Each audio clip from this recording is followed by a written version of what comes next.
When I was young, my parents moved around a lot. We rarely stayed in one place more than a year.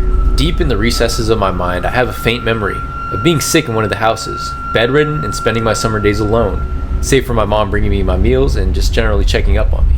It was a lonely and miserable time. That was until I heard a little voice come from under my bed. Hello, I'm Mr. Widemouth. I looked under the bed and saw this fuzzy creature with big eyes and indeed a very wide mouth. I told him he resembled a Furby and at his confusion showed him my Furby toy. He shook his head vigorously and tossed the toy aside.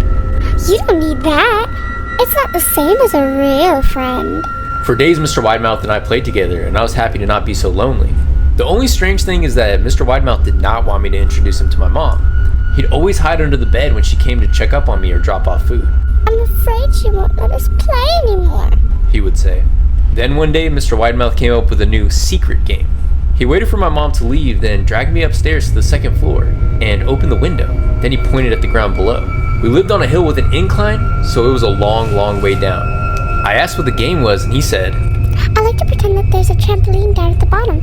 If you pretend hard enough, you'll bounce right back up. Give it a try. In my fever-induced young-minded stupor, I actually contemplated it for a moment before taking a step back. I told him I wasn't sure if I had enough imagination and I might get hurt. His eyes flashed with anger. Then he just shrugged and hopped away. The next day he told me he had a new game to play. My new friend Mr. Widemouth told me he was going to teach me how to juggle. He handed me a small box and said, Here, practice with these. I looked in the box and saw it was full of knives.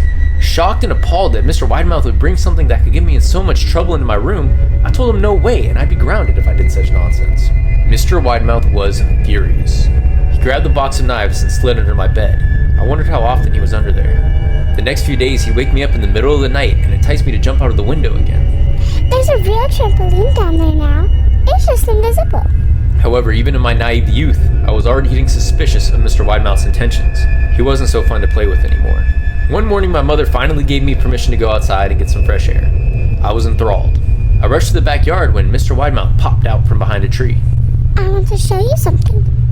Follow me. He saw my hesitation and said, It's safe. I promise. I followed him down a deer trail leading into the woods behind my house. He pointed off into the distance and said, This is an important path. I've had a lot of friends about your age, and when they were ready, I took them down this path to a special place. You aren't ready yet, but one day I hope to take you here. Days later, the house was packed up, and I was in a moving van sitting in between my mom and dad. I had never told Mr. Widemouth I was leaving. Call it instincts or just luck.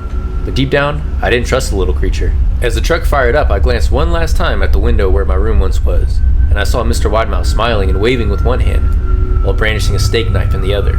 As I grew older, I wasn't sure if the whole thing was some illness-induced hallucination, or if it was real, but one thing always haunted me. Just what was at the end of that path he mentioned. Just recently, I went back to my childhood neighborhood. The house I had lived in was gone, reduced to ashes from a fire that happened just years later. I walked through the remains down the deer path through the woods to where the path ended at the back gate of the local cemetery.